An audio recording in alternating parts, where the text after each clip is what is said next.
y'all. I'm Donna. And I'm Kerri. And we are Paranormal Chicks. Episode 137.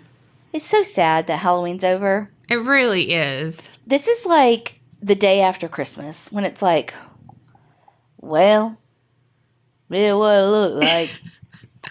It's like where did all the fun go? Womp womp. Well, the day after Christmas, I'm usually still off work, so I'm all right. But you know what I mean, though. It's like now what? Yeah. Halloween's done. Costumes are put up. Decorations are coming down. Yep. I mean, I am putting up my Thanksgiving decorations, but, you know. She's the only person I know who has Thanksgiving decorations, and I'm going to be putting out my Christmas decorations, and apparently that's a controversial topic. Yeah, it is. You're either one of those people that you put out your Christmas decorations as soon as Halloween's over, or you wait until after Thanksgiving, and I am a day after Thanksgiving type of gal. Yeah, I am a after Halloween type of gal. And leave it up until when? After the New Year's. Well, last year it was July of this year. Yeah. You know. Yeah. Christmas cheer. Year round. I mean, there is a thing called Christmas in July, but you took it to the extreme. I mean, I'll leave my tree up and make it like a Mardi Gras tree. And when Mardi Gras is in March, that really does feel like I leave it up year round, but you really did. I really did. It was just a pencil tree, but yeah. All right. I always have some recommendations. Season 2 of Dr. Death has started. Really good podcast. First season got me real turned. This season seems like it's going to be even better. Like, even better in a bad way. You know what I mean? Right. Hell and Gone, season 3 is out. Love that podcast. Give that a listen. And then on Netflix, I binged The Queen's Gambit. And it's about chess. Loved it. It's like a period piece. The other night, Colby and I finally watched the animated Addams Family movie. And it was so freaking cute. Really? Like, I laughed out loud a couple of times. And he did too. Yeah. It was really good. Huh. You know who has watched and listened to some crazy stuff? Who? The people on Patreon. Very true. Very true. This month, whew. So, thank you so much, Jackie F. from Michigan. Willow B. from Arizona. Christy C. from Virginia. Erica S. from Oregon. Marcia U. from Missouri. Brittany J. from North Carolina. Corey L. from Hawaii. And Misty J. from Ohio. Thank y'all so much for joining Patreon. And if you want an episode shout out, head on over patreon.com/theapc podcast. I just want to preface my story today with a disclaimer. It is a very heavy story. And my story this week might not be for all listeners. So trigger warning, it involves children, it involves abuse, and it involves murder. There is some pretty gory detail, so please skip forward and just listen to Donnas. Picture it, Detroit, Michigan, March 2015. So not that long ago. Police get called to a townhouse that is in the Martin Luther King apartment complex that is part of the city's housing projects. They get called to apartment number 804. They get a call because the tenant was over $2,000 behind on rent and was being evicted. That tenant's name was Michelle Blair. Michelle is spelled Mitchelle, and I've heard it pronounced both ways, but from what I can gather from the court recordings, it's Michelle. So that's the pronunciation we'll go with. Y'all, I vaguely remember hearing this on a different podcast, and I don't turn off a lot of podcasts, but like, seriously, if you have an issue with kids and abuse happening to kids, really skip this one because it's heavy. Like, Kerri's not exaggerating. It's really heavy.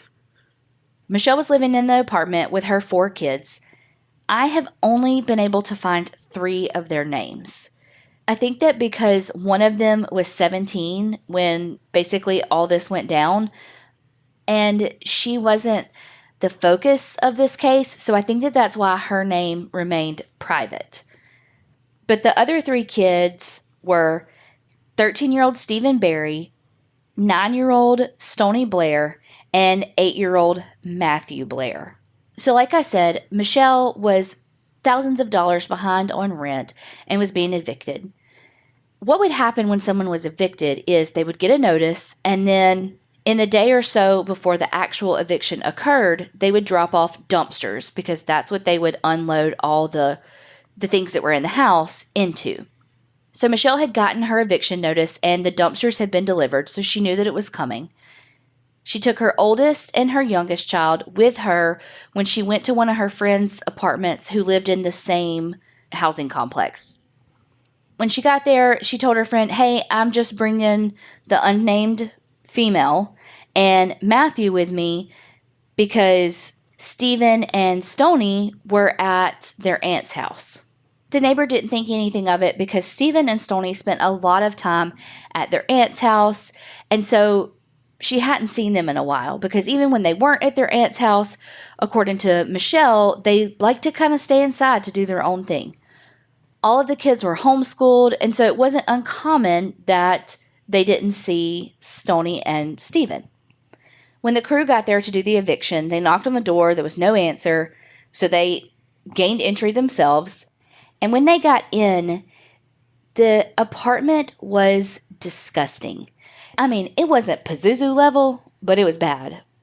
The people who were there cleaning it said it was almost uninhabitable. There was just trash and food and clothing all over the floor. And they're starting to clean it out, get out the furniture and all of that, when they get to a freezer. And when they open the freezer, they find a body. So they, of course, stop and call 911 and say, "Hey, we got a body here. We don't know what's going on. Can you come check it out?" When police get there, they realize that it's not one body, it's two bodies. And it is not an adult. The bodies are identified as 13-year-old Stephen and 9-year-old Stony. Now police are looking for Michelle. Where has she gone? What's going on? Why are these bodies here? When word gets out about the two children's bodies in the freezer, the neighbors turn on Michelle and immediately call police and say, "Hey, this is where she is. She was hiding out because she told the neighbors that she didn't want her kids to be present when she was getting evicted. But that she knew as soon as she got evicted, they were going to find out what was in that freezer." That's so strange that she didn't leave. I don't know that she had the means to, but it's strange that she didn't get rid of the bodies. Yeah. Oh, yeah. When police find her, they initially arrest her on first-degree child abuse, which carries with it a 15-year sentence, because they didn't know exactly what had happened to the bodies at that point. They didn't know if it was murder, if it was an accident, and she panicked and she put them in the freezer because she didn't want to get in trouble. They didn't know what had happened yet, and so they just arrested her on child abuse pending an autopsy. This is where the story gets a bit more gruesome. They had to wait. In some cases it said 2, in some cases it said 3, but 2 to 3 days to be able to perform the autopsy on the children, because they had to wait on the bodies to thaw. And the bodies of Stephen and Stony painted a picture of years of abuse. They found scars that had been there for a while, many different intentional burns from cigarettes, irons, that kind of thing. While the autopsy is going on, the police are, of course, looking into the family to see what they could find. And they did find that Child Protective Services had done an investigation from the years 2002 to 2005 with 2 different instances of reported abuse. In 2002, an abuse complaint was sent in because burns were seen on the hands of both of the daughters. From there, we're not really sure what happened with the case against her in 2002. We do know that in 2005, a family friend was helping to bathe the daughters when they found numerous scars on their backs. Social services was called again. There was never a petition to remove the kids from custody, and Michelle was ordered to therapy. During the autopsy, they found that Stoney's arm had been broken at some point in her life, and it never got any medical attention. Stoney had, quote, freshly carved out tissue on her right shoulder. They said that they believed this was caused by some sort of caustic substance being poured on a wound. Totally had to look up what that word meant. That just means something that's able to burn or erode the skin. Like cauterizing the wound? Maybe. I don't know. And I'll tell you why I'm not sure later. Both of Stoney's ears had, quote, extensive loss of tissue. And the medical examiner didn't know what caused it, but in their educated hypothesis, for lack of a better word, said it almost looked like they were chewed off. It said that wherever you looked, there was some sort of scar, ulceration, a burn, or a blow. Both Stoney and Stephen had scarring on the inside of their mouths, and that was from being slapped and punched over and over and over. They both had chipped teeth and were severely malnourished. At the time of Stoney's death, she was so malnourished that her body was literally consuming itself for energy. She only had 5 millimeters of fat padding on her stomach. Again, I know that these details are so gruesome, but I really do feel like these children's story needs to be told.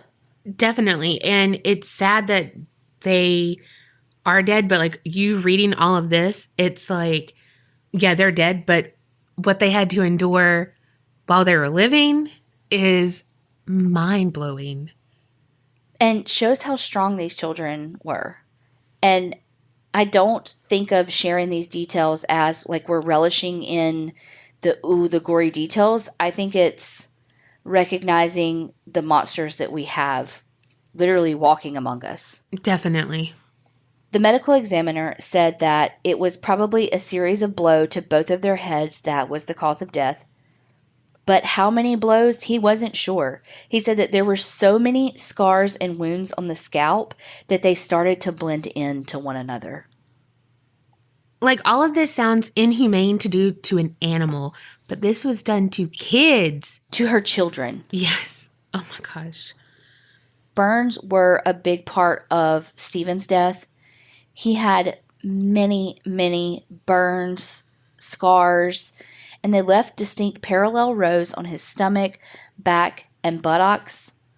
Again, to quote the medical examiner, the most striking burn was in the genital region. There were second and third degree burns around his genitals and anus.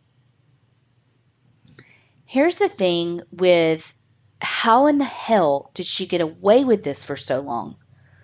Well, like I said, the kids were homeschooled. Quote unquote homeschooled. So there's no one to miss them at school. There's no one to be checking in or to see the burns on them when they're washing their hands or doing their schoolwork at their desk, or a peer touches them and they wince. There's none of that because they're not going to school. The other thing is that with Stoney and Stephen, Michelle always said that they were at an aunt's house and that when they were home, they didn't like to go outside. And why would people question this? And they hadn't seen them in like 2 years, so it's like, okay. And their fathers weren't in the picture. Michelle had kids with 2 different men, and each of them were the father of 2 kids. Neither one of the men had had contact with their kids in over 2 years, and she had actually taken them to court because they both owed tens of thousands of dollars in child support. I think one of them I heard owed like $29,000 or $30,000 in back child support. So they were unemployed and they weren't involved in the kids' lives at all. Michelle herself was unemployed and was existing solely off of government assistance. The 2 surviving children, Matthew and the unnamed girl, were both taken into protective custody. There was some back and forth about whether or not to take away parental rights from the fathers, but one of the judges actually decided to leave their parental rights because it actually guaranteed that the kids would get benefits until they were 20 or 21 instead of 19 or 18. So basically, they got another year, maybe even 2, out of the system, meaning that they could get help with counseling. They could get help to go to college. They could get help for food, housing, all of the things. Because, kids here in the States, when they become 18, 19, they age out of the system. Then what happens to them? If they've been floating around in foster care for 18 years and then they have no life skills, just because of the circumstances that they were raised in, they haven't been taught those things. They've lived in places that their laundry was done for them. They've never had a checkbook or, what have you. They haven't been taught those life skills. So there are systems in place, albeit not enough for each person, nor is it enough of support, period, but to help them transition out of the foster care system. And so by not terminating their parental rights, it allowed them more time to transition out of the system.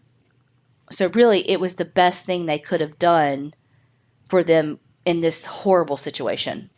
That to me was just one small glimmer of hope that although the system had failed these kids over and over and over again, it did right by them just for that moment. Yeah. Now, the 2 surviving children were not spared from the abuse. When they were taken into protective custody, they, of course, took them to a hospital to examine them. The surviving girl told counselors that her mother had burned her back with a curling iron and she had a cut over her eye. And she said that was from her mother hitting her with a plank of wood.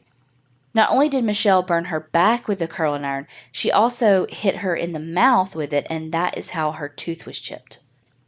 Now, Matthew had 25 scars and injuries on his back, both old and new, from the abuse he sustained by Michelle. There were long loop-shaped scars on their bodies that were consistent with them being beaten with an extension cord. You fucking know that hurt. I cannot even imagine. Oh my gosh. So Michelle was getting almost $800 a month in assistance with Medicaid, which in the States is essentially socialized medicine, but for mostly people below the poverty line, or if you have some sort of chronic illness that you can't afford health insurance. Mostly it's children on it, though. But she was getting Medicaid and food stamps and that sort of thing, and it was over almost $800 a month. And she was still getting assistance for the 2 kids that she had murdered in a fucking freezer. She was still getting assistance for them, even though she'd murdered. I mean, but why wouldn't she, though? It's like she's got to keep up the facade that they're just at their aunt's or they're just here. What's she going to do? Report them dead? So while it's like, that bitch fucking stealing, well, she killed her kids. I found myself getting so mad at that. And I think that's more of like an American idea of like, she was stealing from the government, but it's like, no, she killed her kids.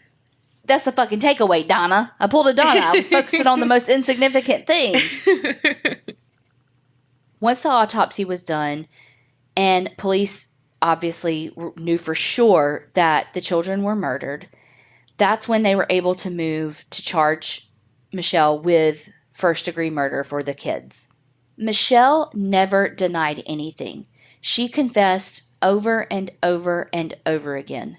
But the court system was doing its due diligence because they didn't want her in a year, 5 years, whatever, to appeal this and say, I didn't know what I was pleading guilty to.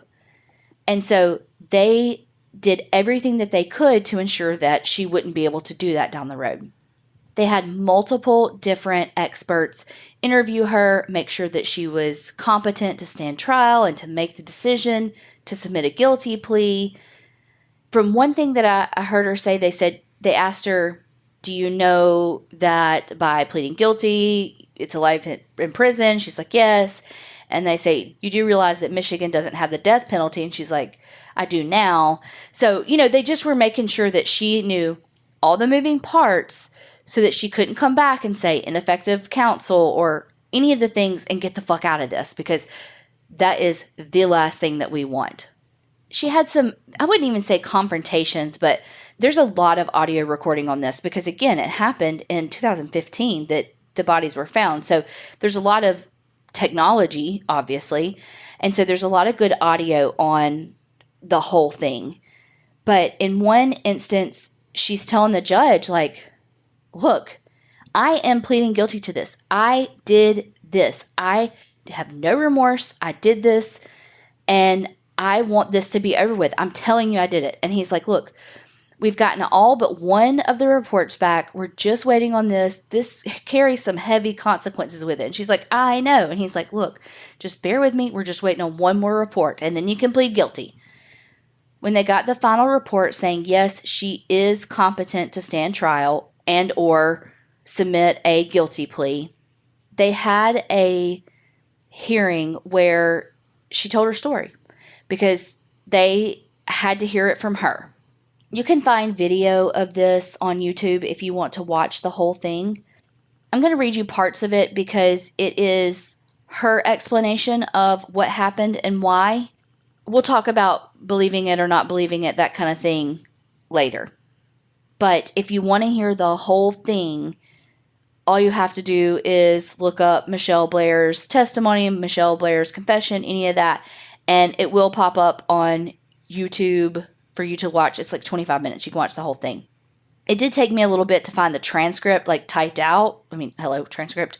Because one of the news articles it kept sending me to was like an error, But I did finally find the transcript of it. Michelle is telling the judge that she killed her children intentionally. And she says this. I'm just going to read you this because I can't, I just got to read it. She says, starting from the beginning, when I found out about what Stoney was doing to blank, it was 9 months later after finding out about Stephen. So in this situation, the blank is referring to Matthew. In the audio versions, she does say Matthew, but we never hear the oldest girl's name. Matthew at the time of this was 8. She says, the whole 9 months we were in the house, she was still raping my child. So what she's saying is that Stoney and Stephen were raping Matthew. She said that she was so enraged that she took a minute because she couldn't understand, and she was so enraged that she just started punching her and repeatedly punching her. She would ask Matthew to tell her everything, and when he would tell her, he would slowly give her more and more detail, and every time she heard more detail, it would anger her so much that she would, in her words, I assaulted her every time. And she says, by assault, I punched her. I put a bag over her head until she lost consciousness. I threw hot water on her, scalding hot water from the faucet. And that's what, when you ask that about, is it like cauterizing a wound? That's why I said, I don't know, because she put hot water on them. So that's what I think it was talking about. She goes on to talk about how she hit Stoney on the head multiple times over and over with a wooden stick. She stomped on her. She kicked her in her tailbone. And she's just so callous telling it. So the judge asks her, okay, I just want to clarify a few things. Perhaps you don't know, but did it happen on or about May 25th, 2014, to the best of your recollection? And she says, May 25th is the actual date she died. She says, was the day I killed her.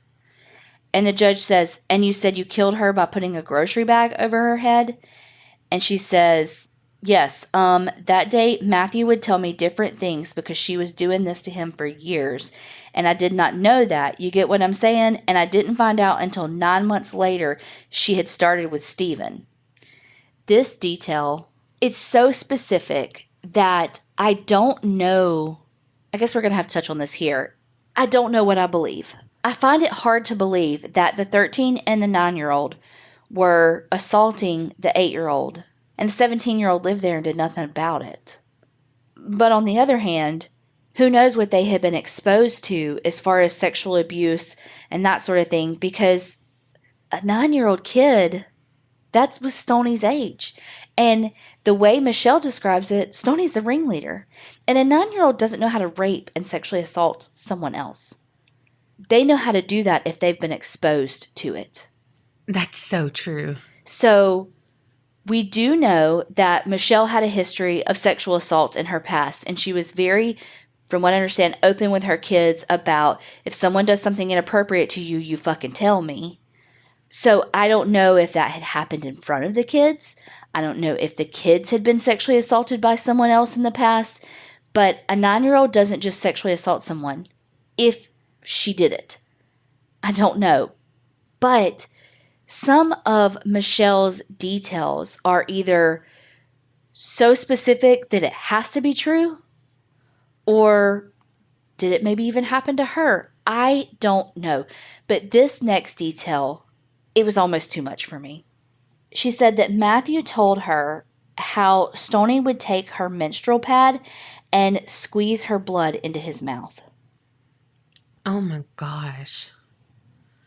That's what I'm talking about how specific that is. I just don't know.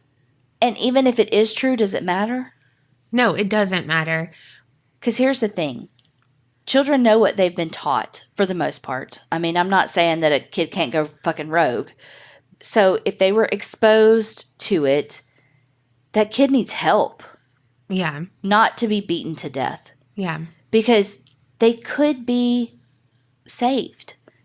You know, like they could be helped. I hate to use the word saved, but you get what I mean. Like through the proper counseling and treatments, they may not go on to continue to be sex offenders and that sort of thing. You know, if it was some sort of a trauma response, I mean, I don't know.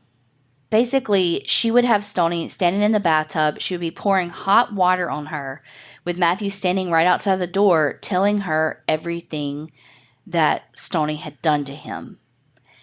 Michelle goes on to say that Stoney not only raped Matthew, but the quote is, she not only raped him, but she gang raped him with Stephen. The judge asks her, did you ever actually see anything of any sexual abuse of any kind between either Stephen and Stoney and Matthew? Michelle responded and says, I reject her question, but I will answer it because no one will say this did not happen because it actually did. She said basically that she never saw it, but that they admitted it.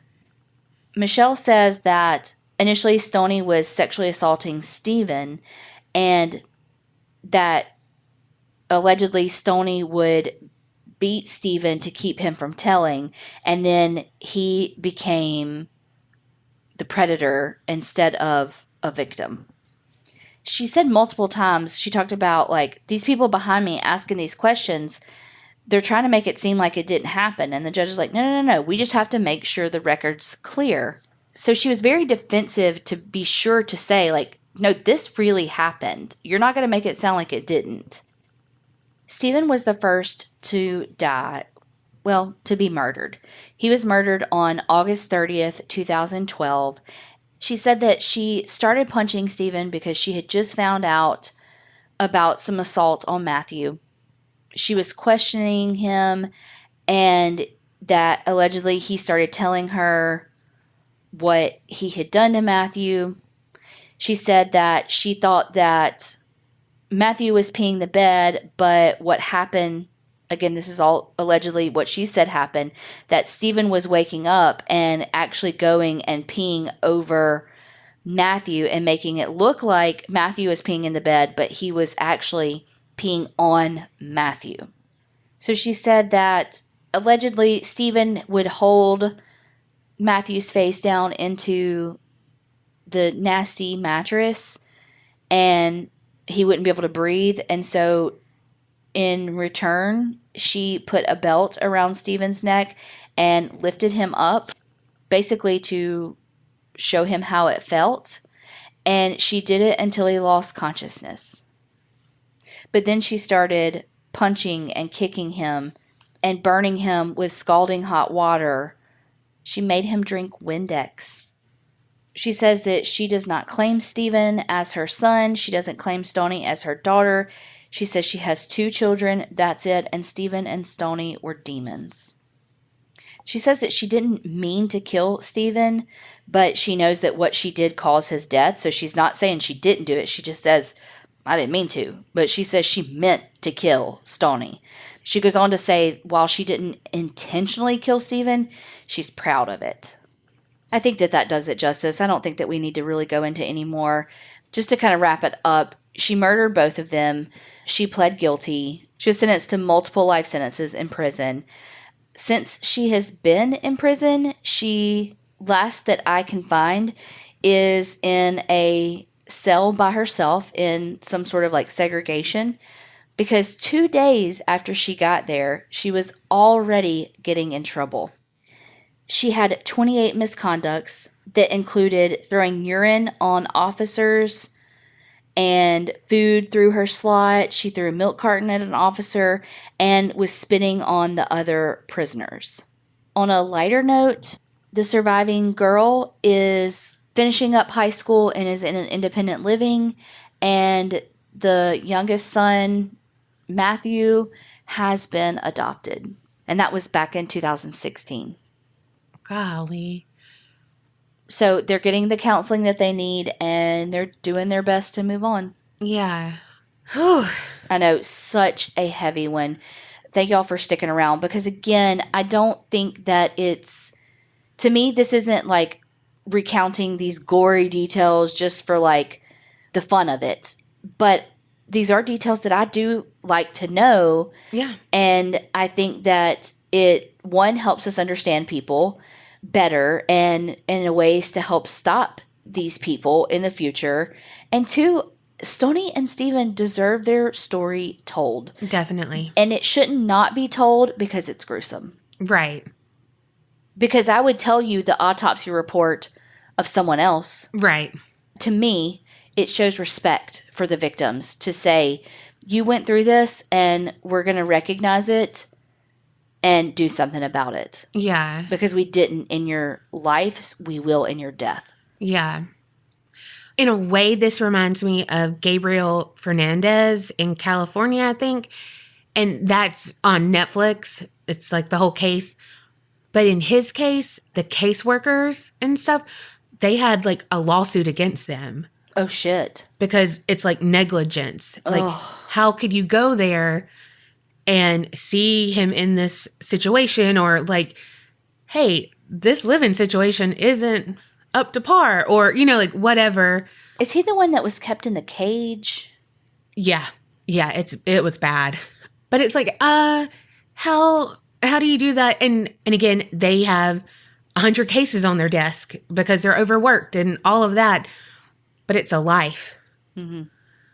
And so just thinking about these 2 reports against her, like if something would have came out of that, mm-hmm. you know, all 4 of her kids could be different. Mm-hmm. I just hope that your story is not as heavy as this one. No, no. There's literally no way. Right? No. All right. Have you ever heard of a new store opening and decided to go? And when you got there, you looked around and you didn't recognize that part of your city, even though you have lived there your whole life? Nope, never happened. Really? Like you don't recognize that part of the city? Like that street. You're like, God, I didn't ever know this building existed. Oh, yeah, that. Okay. Well, I thought you meant like it's like a place you go and then you're like, what is this place? Well, I mean, it's kind of that. Well, it's kind of like when, you know, that night that we were all drinking and the day after and we went to Ward's, that local restaurant, and mm-hmm. Tiffany was like, what is this place? Yeah. It's like that. It's been there the whole time, but she didn't recognize it. Well, that's because she was, I think, still drunk. We weren't. Don't drink and drive. No, we weren't. I don't know. But it's kind of like we all live in our own bubble. For sure. And I've done it a lot. I went with my mom yard selling, and she would take me down roads and subdivisions I never knew existed in our small town. Mm-hmm. Well, in February of this year, 2020, an app called Randonautica launched, and the purpose was to help people explore the world around them. Sounds like a great concept. Except it's in your story. Yeah, right? Well, because so many times we miss really cool details of our cities because of that comfort zone or that bubble, like I mentioned before. We get into a routine and it's hard to break. Well, this app was designed with encouragement to explore in mind and the thought that people needed a push to break the routine and experience random adventures. It really took off due to COVID because it's something that people can do while social distancing. Mm-hmm.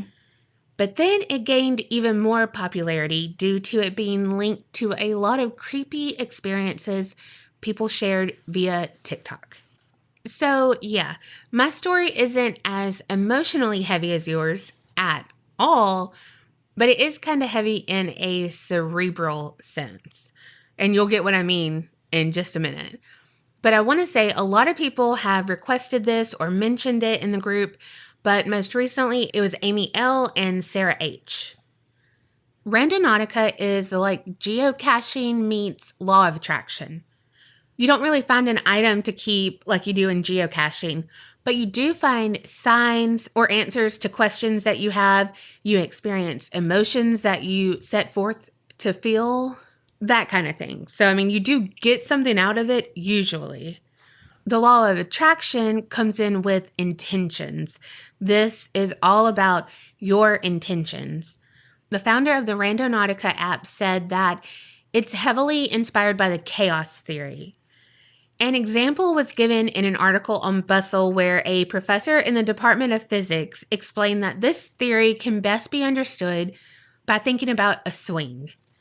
They said if you give a child on a swing a gentle initial push, you know how the pendulum motion would go. But if you had something even slightly more complicated, like pushing too hard or having two pivotal points instead of just one at the top, the system could go haywire. Essentially, a small change can set off a series of unpredictable effects. So like the butterfly effect, if you will. Mm-hmm. And a lot of people are believers that we are living in a simulation. And so they think this is a tool to help achieve a glitch in the matrix. And this is done by throwing a random wrench in our daily routine and maybe making the simulation glitch. According to Randonautica's website, which has a creepy vibe to it as well, there's two main parts to randonauting, which is the verb of Randonautica. Okay. Gotcha. One, you can explore what they call blind spots, which are places nearby that are outside of your conscious awareness. So again, like, hey, I never knew that Winn-Dixie was there. You know, whatever. I mean, do y'all have Winn-Dixies? And two, you can experiment with mind-matter interaction. Basically, come to your own conclusion if you believe your thoughts or intentions can influence the distribution of random numbers, which is what the app claims to use. Completely random numbers. Quantum random numbers, to be exact. Okay, I was wondering if it was quantum random numbers. Right. I'm like, I'm sorry. The only thing quantum I know is Quantum Leap. Exactly. And it's off the air since like the 90s. And just to highlight how random the numbers are, the Randonautica website says that it's comparable to dropping a piece of sand from the sky on a map. The app has no control over the coordinates that it shares with the user. Like, totally random. But how random is it if it's within a certain distance, though? What they're saying is, like, yes, you put in your coordinates. Your parameters. Yes. You put in, like, okay, here's my zip code. And then you put in how far you're willing to travel. And then it's completely random after that. But then think about how many places it can tell you. Because it's not just, like, destinations. It can be, like, a random road. It could be a pond. You know what I mean? Yeah. So like I said, to start off, you set a distance and choose the type of location. And there's 3. Attractor, void, and anomaly. Attractor is what it sounds like, a popular area. And to be specific, it's an area that has several clusters of, the word again, quantum points. Yeah, I was going to say, how does it decide, like, what's attraction in fucking rural Wyoming? Mm-hmm. See what I did there? Uh-huh. Well, I had to Google quantum points because I mean, I don't know what they are. Me neither. I was totally fucking around when I said, I was wondering if it was quantum, whatever it was. Yeah. Random numbers or something. Yeah. Well, so in relations to this app, it means the set of random numbers that's converted into a coordinate location in your vicinity. And it pertains to the energy of that location as well. A void is, again, what it sounds like. Not a lot of energy there. It's got scarce quantum point distribution. But don't think of it as a negative thing, because it could mean that the location is void of the quantum points, but it has a better chance of being relevant towards your intention. And then the last one is anomaly. And this is between an attractor and a void. It's considered to be the strongest location you can visit. And if you have a specific mission or a specific answer and have a really strong sense of intuition, they say go for the anomaly. And really, to lay it out, they say it's an area that's believed to have been influenced by human thought. It's the extreme of both the void and the attractor. Because again, I said the void isn't negative. Right. It just means that it hasn't happened a lot. I told you, this is like kind of headspace kind of shit. Like, I still don't understand how the app is determining this, though. And like, how does this app decide energy? So they use some ANU. It's like Australian number, blah, blah, blah. Like, that got too in the weeds for me with the number thing. But like, I don't know. Like, I mean, it's on the website, but I mean, this was a lot for me. Yeah. So, I'm like, I mean, my face is looking at you with like the eyebrow raised because, like, I mean, I literally look like that GIF with like the math problems above my head right now. Yes. And I don't understand the math. Yeah. Well, so after you set your location, say which one you want to go to, it's time to set your intention. And that's like the major part of this. So you need to speak your intention out loud and really focus on it while the app produces the coordinates, which is longitude and latitude made up from the random numbers. Your intention can be an emotion, color, a type of place, whatever.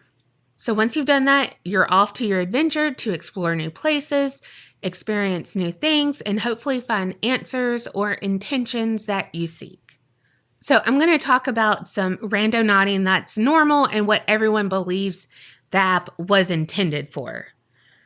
Sarkat, a Reddit user, posted 4 months ago that their intention was a dog, and they ended up finding a stray. They used the attractor location, and the app led them down a gravel road that they didn't know existed, which again gave them the willies, because again, like, holy shit, I've lived here and never knew this existed. But they didn't see anything, so they just kind of kept driving until there was a dog just sitting there. He came right up to them when they called, which made it obvious that someone had owned him prior to this, and the person had assumed that he had been dumped there. No. Because he was friendly but scrawny. No. Well, they ended up taking him home, but then to the vet to see if he was microchipped, and he was. So the vet's office kept the dog at their boarding kennel while they got in touch with the owners. So even though the user didn't end up keeping the dog, they might have saved the dog's life because it was like in the middle of this road. Yeah. And, they were able to find him, remove him from this desolate area, and reunite him with his family. Oh. Another randonaut is a TikTok user named Hot Chip and Lie, and she had just decided about what college to attend. It was a tough thing because she was having to decide, like, my dream college or to give that up and go to state due to COVID and some other family issues. Well, to get some closure about her decision, she was like, hey, I'm going to go randonauting because it's a trendy thing to do anyway. But also her intent was closure. So she kept repeating that while it generated the coordinates, and it led her to a field. There was a horse, and so she's like walking closer to it like, I don't know what this is, but whatever. But then she stopped because she saw in the grass there was a KU mowed into it, like a fucking crop circle. And what was her decision? Kansas University. What the fuck? Right? So that was pretty much confirmation for her about her decision. Holy shit. Yeah. Allegedly. Allegedly. I mean, she could have just been driving through and saw KU and said, "Oh, let me make a TikTok." She could have. Because, I mean, you could see it. Yeah. Then one user said that their intent was also closure, and they came across a field and they were like, I don't know. Well, they kept walking and it was closure for their sister's death. They saw a huge field of her birth flowers. They said that they had never seen them in real life, but they had them tattooed on her in honor of her sister. And so at that moment, she felt at peace. And so she got that closure. Reddit user illustrious AD 5059, their intention was spooky. Well, they got to a spot that really wasn't interesting, but they were like, you know what? I'm just going to keep kind of looking around. Because again, you want to find something. Well, they found a trail into the woods. They're braver than I am, so they walked the trail for a little bit, and they came across a gravesite for a dog named Faith. And then they kept going because they're like, well, I mean, that's not spooky. About a half a mile down the trail, they found a folded note, and it looked like someone had just passed it in the hall. Like, pristine condition. So, of course, they read it. Duh. Like, who wouldn't read it? Oh, correct. Right. The letter said, "My friend, I am writing this to inform you of how amazing you really are and to tell you that you mean a lot to me. And I graciously think you are swell. Tee-hee-hee." But really, thank you for everything. I am at a downtime in life and your strength and optimism are helping greatly. Your positivity helps me get past so many obstacles and I'm grateful for them all. Plus, you're pretty cute. I am very thankful you have returned and bring out the best in me, and the best to me I always hope to be. You make me smile and happy. Yes, sometimes I get frustrated, but with all your great qualities, I look past it. Thank you for being my friend. And then it was signed, but they were kind of illegible. And it was like XOXO something 123. One of the names looked like Radar, like a nickname. So they're like, okay. Well, the user posted an update later and said, okay, this just got super fucking weird. They figured out the name at the bottom. And it was a man. They looked up the name and found an obituary. The guy died in June of 2020 in Spokane, Washington. And this was a note from him to his friend, obviously. And they said the weird thing is, though, it was fresh. And the guy died in June. And so when they found it, middle of woods, like Hansel and Gretel shit. Yeah. And it had been raining a lot. But again, pristine condition. So they did what any armchair detective does, and they looked at Facebook. So they reached out to someone on his Facebook profile because they had posted on his wall. Well, randomly, this person turned out to be his best friend. So they messaged her, and she was like, I think the note might be for me. And I wish he knew I loved him too. And she said that he was depressed and he died by suicide on June 8th. So the user said, long story short, I'm fucking shook. She never got this letter. It's spooky in the sense of, what the fuck? Right. But it's also like a closure for people that this person doesn't even know. But again, go into this place had effects that you couldn't even think about having. It's almost like this app reminds you that there's all these this is going to sound like hokey, but cosmic forces of these things just floating out in space, just needing someone to find them. Yeah. And do them. Yeah. Well, Loveit62 said that she was looking for a sign. She had lost her son to an overdose in 2015. It was around his birthday. And so she set her intention of, where can I meet up with my son? And the place she ended up was this tiny unmarked trail where there was a bench isolated in the middle of the woods. And she said she sat down and just soaked up all the energy and she was at peace. And it's like, again, it's a random place. It was a random bench. It could have been for anything. But like, if you think about it, where can I go be with my son? And it's this isolated area that you can clear your mind. That happens to have a bench. Yeah. Because who wants to stand up? Exactly. Because you can't clear your mind if you're standing up. No, my fucking legs get tired. My lower back gets tired. I was going to say, my back's hurting, my feet hurting, and my legs are tired. Yes. And I'm not sitting down on the ground. Hell no, because ants. It's going to be wet, first of all. And then my pants are going to get wet. Of course you go to that. I'm like, ants. I don't care how dry it is. The grass is always fucking dewy and it's going to be wet. And I'm like, is that cold or are my pants wet? So now let's get on to some of the more odd or scary ones. Because, I mean, there's so many you can go through. There's a whole subreddit completely dedicated to randonauting. How do you spell it? RANDOKNOTTING? No. Okay. RANDONAUTING. Oh. Okay. There was a Reddit user called Call Me Diane 13, and they posted 3 months ago that their intention was a glitch. Like I mentioned, a lot of people want to find this. And they were looking for a sign to know if this reality we live in is, in fact, a simulation.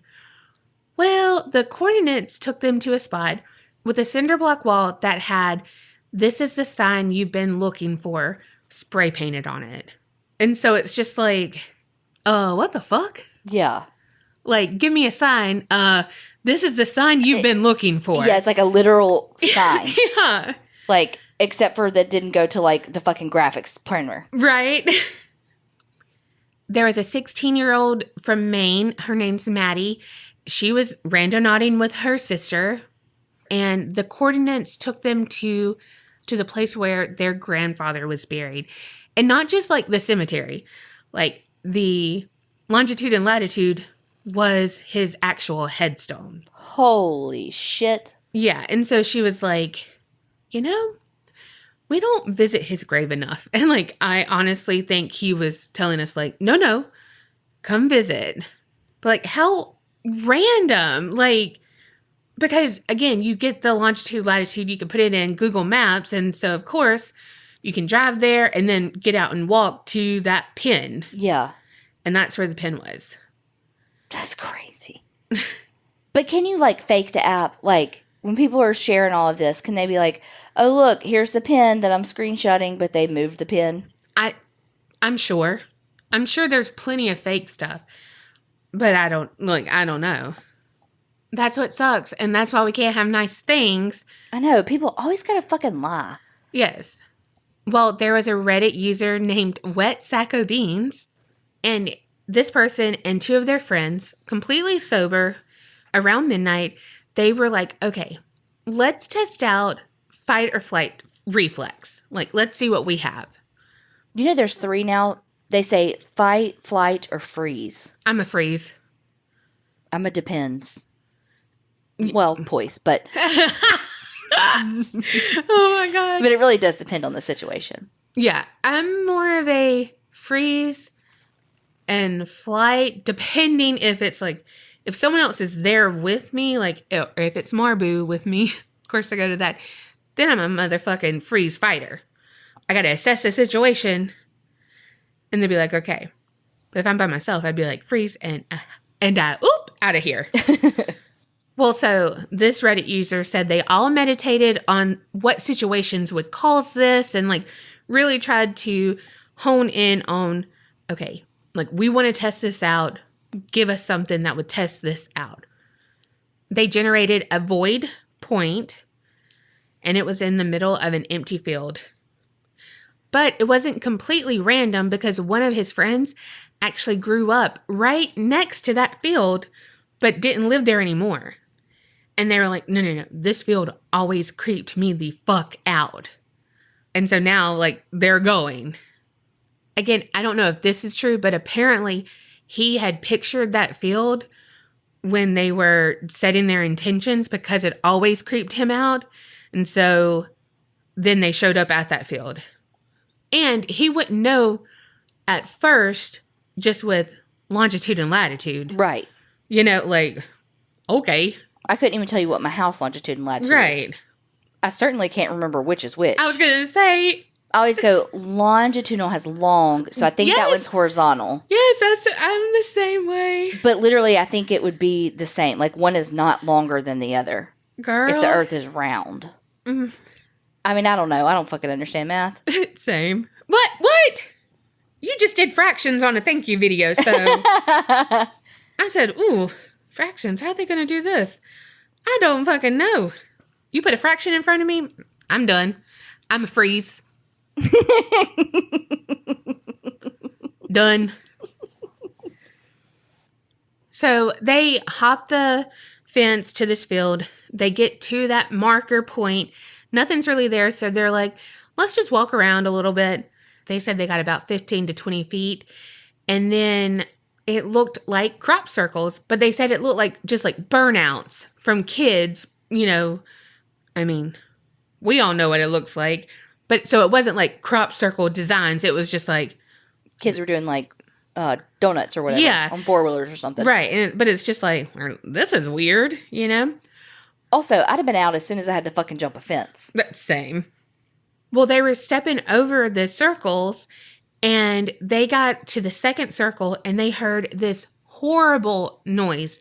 And the user said they could only describe it between a snarl and a pig squeal. And their two friends, ready to book it. Like, flight. We got it. But the other one was a fighter. So the writer's like, no, let's go and see what's going on. Like, something's making this sound. Well, no one could see what was making the sound. However, they all began to look in one direction in pure darkness, but they all were looking in that one direction, like, they did this in the dark? Yes, at night. I was picturing daylight. Nope, What the fuck? Right? Well, then all they could make out was this white blob that was in the darkness. And it kind of got brighter.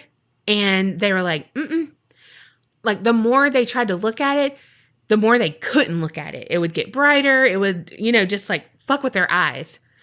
Well, then it started kind of vibrating like that blob of light.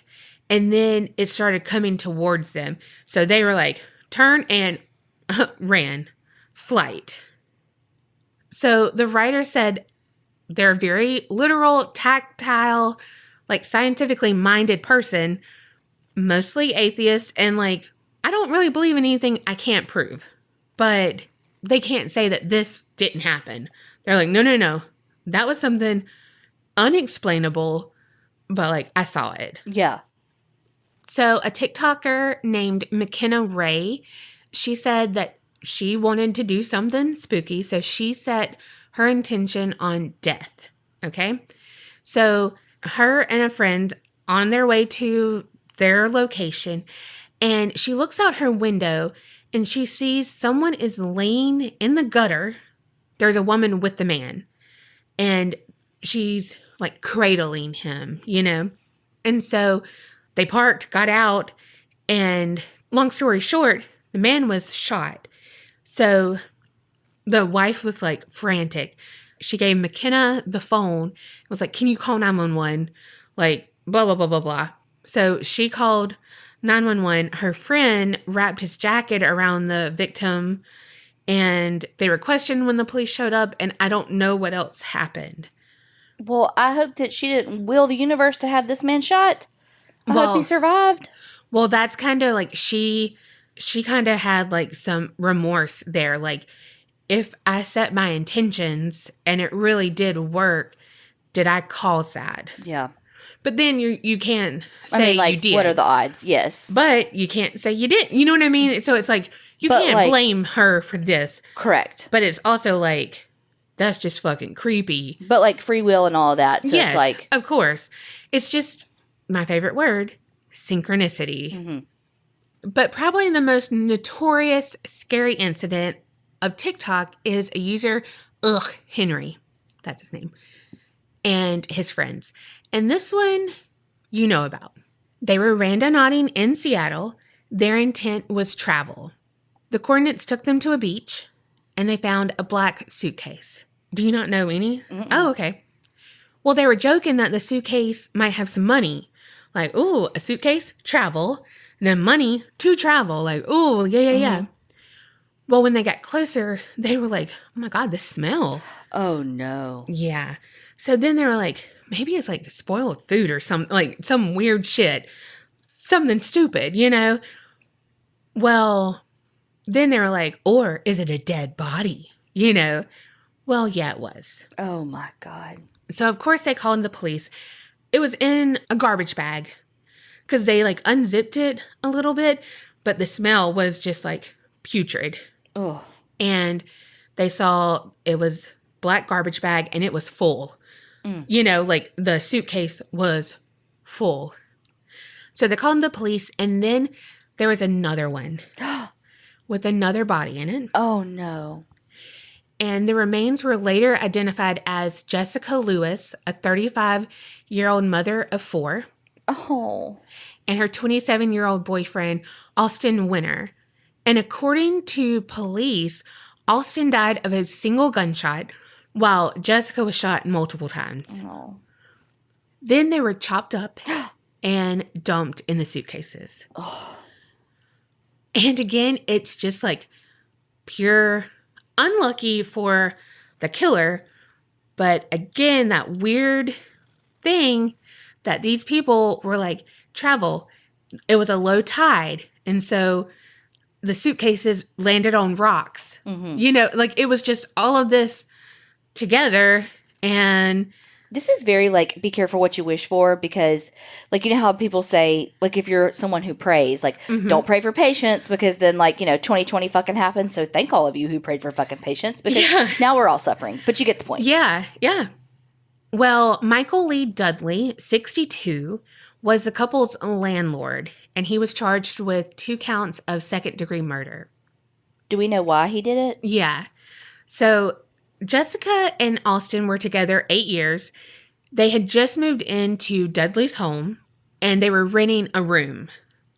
Well, no one's like said, but they hadn't paid some rent, and they think like he was angry over the unpaid rent, but also Dudley said that they were bringing in potentially criminal activity into his house, and so he was really mad, and then he was the criminal. Yeah. So there's that. And then he chopped them up. Yeah. And put them in suitcases. But okay. Well, then there was a witness that came forward and said that she moved into Dudley's home on June 9th, which was the day the medical examiner believes that they were murdered. Oh, shit. Yeah. And she said that Dudley helped her move her belongings in, and she noticed that his glasses were broken and his face was scratched. So she's like, what the hell? You know? But, like, okay. So she later told police that after she took a shower, she opened the door to her bedroom and she just saw, like, a lot of clothes, like heaps of clothes in the middle of the floor. And a hand sticking out from underneath it. And what? Yeah. And so she said Dudley told her later that night he needed to, quote unquote, clean up the mess. And he was like, since I got to clean up, can I take you somewhere else? You know, like I got to do a lot of stuff, like whatever.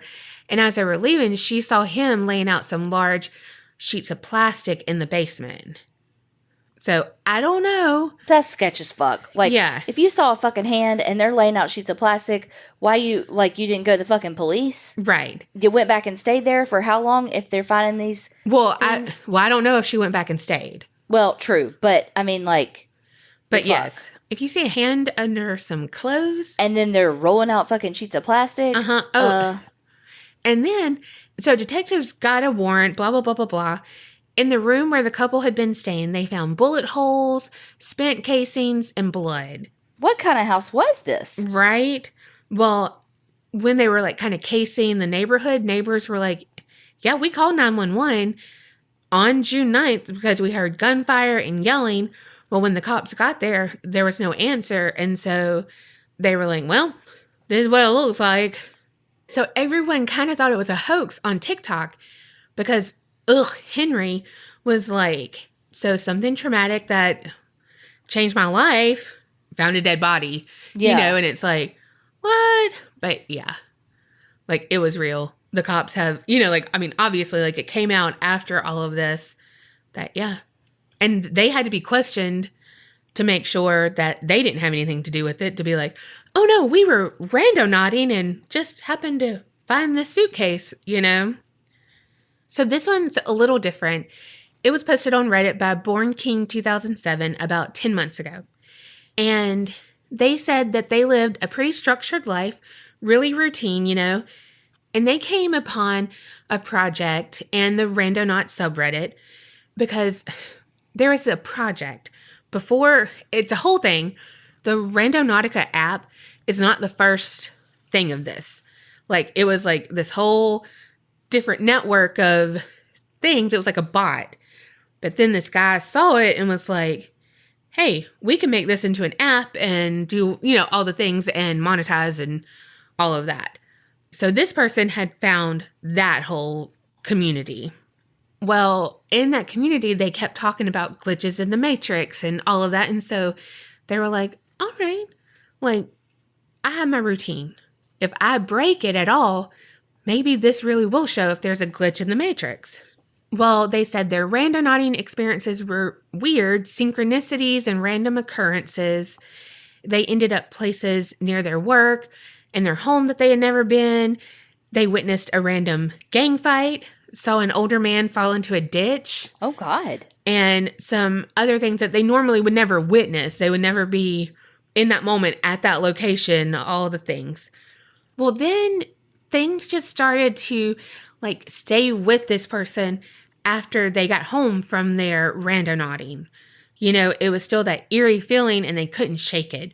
Well, then things in their life started kind of falling apart, where they had bad weather and a huge tree fell in front of their house, missing the house, but crushing the brand new truck. Ooh. And they never park it in the driveway except this one time. And then it gets crushed. Yeah. A few days later, they're catching the bus to work because they don't have a car, and they get hit by a car that's making a turn. Oh my God. And the car was being driven by their boss. Oh my God. Oh my God. Right? Like, how random is that? And if you think about it, though, the randonauting took them to places around their place of work. Things kept going wrong. Like, their cat went missing and then turned up dead. It reminds me of that Lindsay Lohan movie, Just My Luck. Oh, yeah. Yeah. Well, this user was like, okay, I gotta de-stress myself. Like, shit's going wrong. So they went to go fish. Not the card game, actually go fish. And They fell in the pond? No. A huge swarm of wasp got, it was a nest that got disturbed, and they ended up with 14 wasp stings. Whew, that's hard to say. All over the back of their head and neck. Not even within good scratching range. Right? I mean, a lot more stuff happened. It was just everything. I mean, your truck being wrecked, getting hit by a car that was your boss, and the wasp, that's fucking enough. Right? Well, then, I mean, their identity was stolen. Oh, shit. Yeah. I ain't fucking with this game. All kinds of shit. They had 2 installation guys. They're like, they look kind of shady. Well, they ended up screwing up something, and they were left without power for a couple of days. And it's like, I just needed you to fix one thing, and now this, So all of this occurred within 1 or 2 months of their Randonaut journey. And so the user said, here are my beliefs. Visiting attractor and void locations definitely disturbs the matrix. It also opens you up to attract randomness. I believe I became an attractor or a void point, and I'm not sure if this is still ongoing. Sometimes it's better to stay in the matrix. We all have patterns and routines because they keep us safe and out of harm's way. Messing with the system means we are fully exposed to the randomness of the universe or any potential evil that may be out there. I felt like something was bad or evil about this whole thing, but I couldn't name it specifically. I was testing my boundaries and lost all protection. Please be careful. There are real consequences. So this one was different in, like they might have found stuff on their things. Like I said, they went to different places, but this affected them afterward.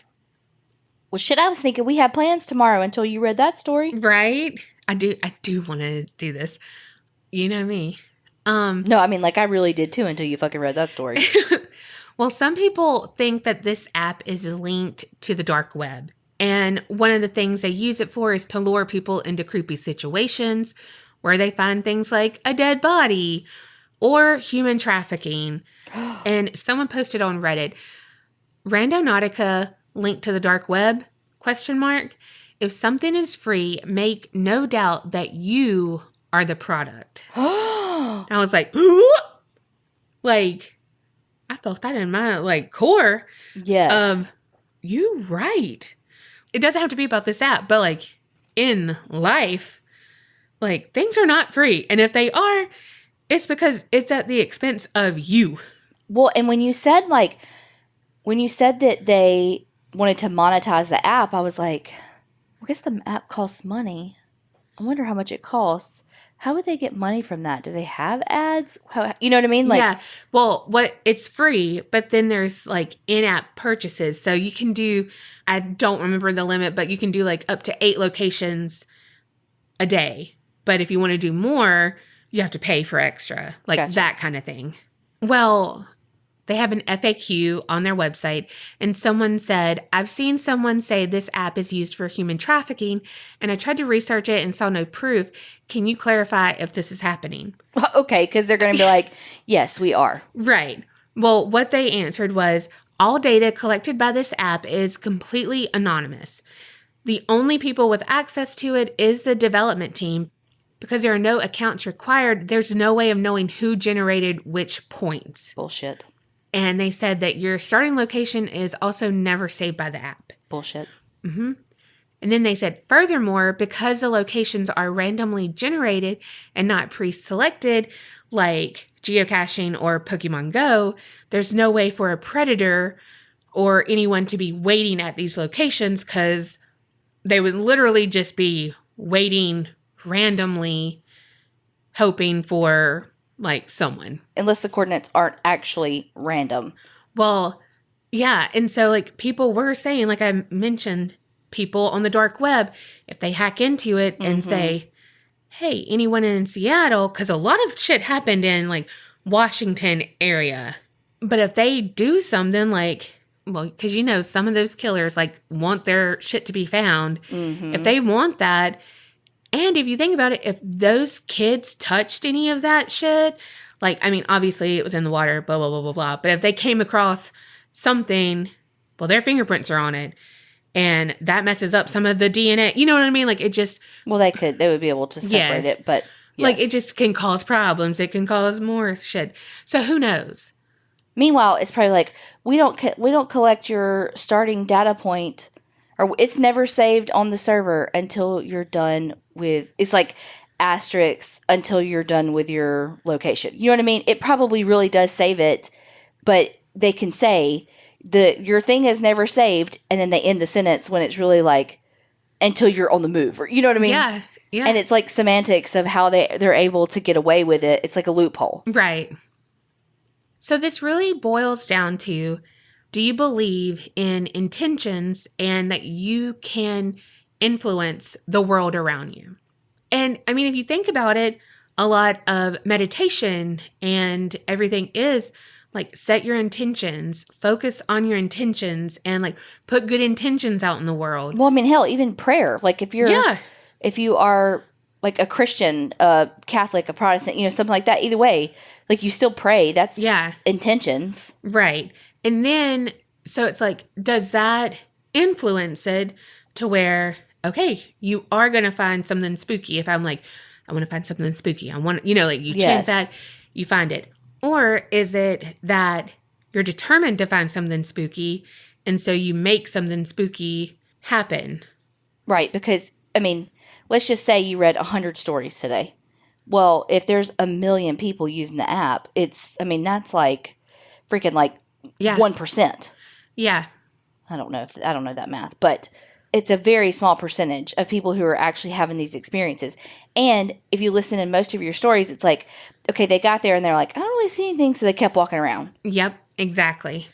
So really, did they get off of that pin? Right. So I don't know. But I'm like, oh, I think it's both, but I think it's kind of the same thing. Your intentions and the energy you give off does affect it. Because if you're giving off like negative shit, like you reap what you sow. Yeah. And then if you're like, I'm never going to be able to get up that wall. I'm never going to be able to do it. Well, you're not. You're psyching yourself out before even doing it. You know what I mean? You're right. So it is, but does it affect the world or does it just affect you? Well, if we knew that answer, I don't know what, but we would know it. My question is, I still don't understand how you decide between the void, the attraction, and the whatever the other one was. The anomaly. So the void is, hey, a lot of shit hadn't happened here yet, but it could be, it could be something for you. The attractor is lots of shit has went down in this area. So a lot of people have had their intentions met, blah, blah, blah, blah, blah. Like, you could be next. Okay. The anomaly is for the hardcore people, like the ones who can really set their intentions and go forth with it. But I still don't understand how the app knows that. Like, how does it know that people's intentions have been met and it has all this energy and all of that? Like, there's no fucking way. Well, because I think it relies on user feedback too. Okay, so then the first billion people to use the app, it was all fucking shit because they were still working out the math. I don't know. It makes no sense. But also, I want to do it. I want to do it too. But then also, can we not go to the woods? No, mosquitoes live there. Right? Well, it is cooler though right now. Oh, wait, we should definitely do it tomorrow. Yeah. Tiffany, load up. Shit, no. Actually, she's going to be like, dooba dooba dooba doop. I don't know how that sounded like Dino from fucking, you know what I mean? Like shaking his head or something. But she's going to call up and be like, get in, bitches. We going. Well, you're right that your story was more thinking, but it was also way, way lighter, and we needed that. Yes. I'm so glad that I went first today. Me too. Because I didn't even think about that. I go first this week. I should do this heavy, heavy story. You know what I mean? Yeah. So it was fucking, the app probably told me which way to do it. Probably. Whew. It's scary to think about an app and you controlling it and then going out into the world and it might have, I don't know. It's just. Because here's the thing. Everything is fucking connected to something. That app can say it's random all it fucking wants to, but Big Brother is always listening. Ads pop up after you talk about something. You've got Facebook and Instagram and Snapchat and your bank. Literally everything's signed in on your phone. So whether you create an account on that app or not, it's still on your phone. It's still using an IP address. It's still using something, location services, everything on your phone to get you there. So it's getting your shit. It may say, oh, you don't even have to sign up, so how would we know? No, it fucking knows. Yeah. It fucking knows. Everything is saved. There's no fucking way that it doesn't save your data. I mean, just look at Snapchat. That was supposed to be, oh, you can't see anything. Once it's gone, it's gone. No, the fuck it isn't. They just showed us all how to go into our damn settings, and you could pull up literally every picture, every conversation of everything. Nothing goes away on the internet. So true. Ever. There's always a way to find it. There's always a way to link it. Because let's say you open something up on Chrome and you're like, I don't want to sign into this, so I'm just going to look at this website. No. It fucking knows because you're on your Chrome where you got shit signed in. Yeah. It fucking knows because it's on your computer. You know, there's no way to actually do something anonymously. Yeah. You could have a fake Facebook account But I can promise you it's going to still be linked where it's like people you may know. Mm-hmm. Yeah. Well, y'all tell us what y'all think. Are y'all going to do this app? And have you done it? We want to know your experiences. Yes. If you've done it, send it in to us as a sinister sightings and we will read that shit. Yes. Go forth and app carefully. Don't blame us if you get caught up in some damn field with some crop circles and you get your friend's crop dusting you. Oh, shit. Now that would happen to us. And then you're going to fucking fear fart. Right? But if it happens, just remember. Creep it real and don't get scared.